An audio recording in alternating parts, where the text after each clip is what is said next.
Hello, I'm Mitra Sorrells in the PhocusWire studio, and I am joined by Brad Lanasa. He is with Zyzza, the Chief Business Officer. Welcome. Thank you. Thanks for having me.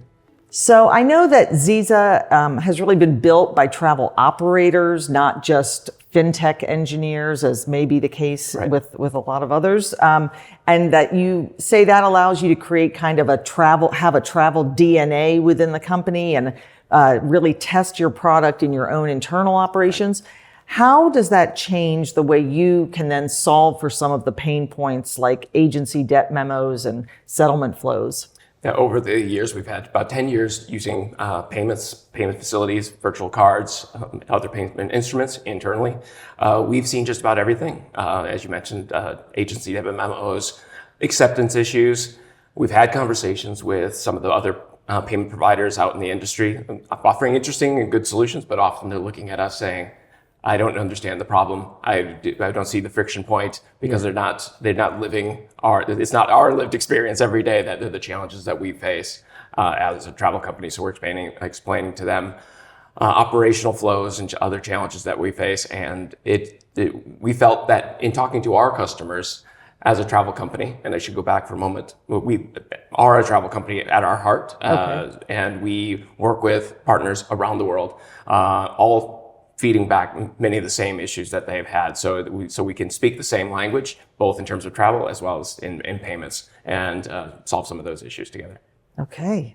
So, we certainly know and hear quite a lot that carrier acceptance can be a major friction point in B2B payments. How would you say that Zyzza is expanding acceptance and reducing ticketing declines? Sure. We're working closely with MasterCard as our key partner for delivering payments. They, of course, know this space very well.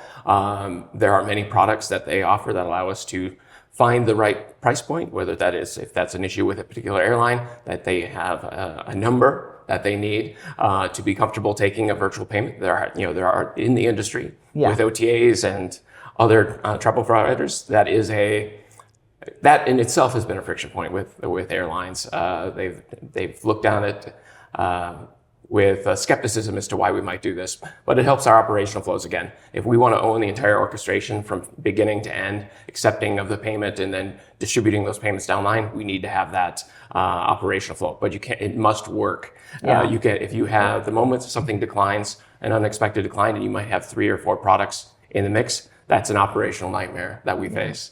And then in addition, we use UATP as our backup should we need to have that for certain carriers that we may not be able to run with our primary product with MasterCard. Okay. All right, great. So let's talk a bit about tying up capital and requiring agencies to prepay. I know a lot of solutions operate in that way, but you are using what is called a structured credit facility that help us understand how that's unlocking some growth for agencies. Yeah, we're underwriting a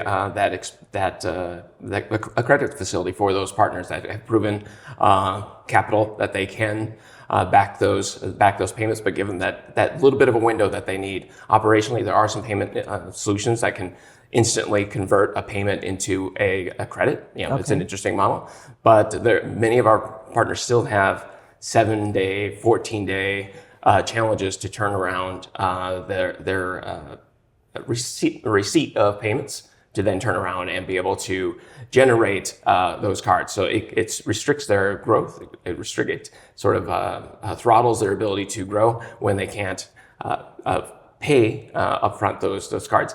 And again, that money is sitting with with that payment provider. Then they may have to fund a rather large amount of funds in order to prepare for what they may need on a daily operational basis. So again, just whether that be 24 to 48 hours that they need a little bit of space to be able to operate daily, we can do that. Otherwise, it could be seven days, but it just expands that window that they can keep operational liquidity to run their business.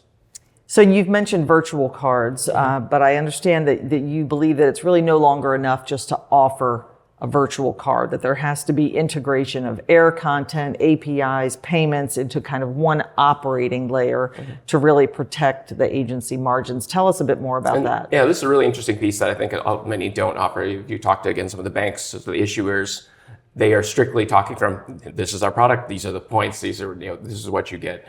We can incorporate the air content, time of ticketing commissions and other areas to say earn are not the same as they used to be. So This is an important piece. VCCs, virtual cards, are an important piece of ensuring that, one, you can protect against operational losses or mitigate exposure to costs, but also there can be an earn under the right circumstances. Tying that into air, we can help find price points with air that'll help drive new operational clarity when you're doing a shop mechanism within API. We provide the various GDS APIs, NDC APIs that those partners can do a shop, understand what their cost is, and understand where how VCC plays into that as a payment mechanism at the time of their again at the shop. Okay, wonderful. Well, Brad Lanasa from Zyzza, thank you so much for your time. Thanks so much. Appreciate it. Thank you.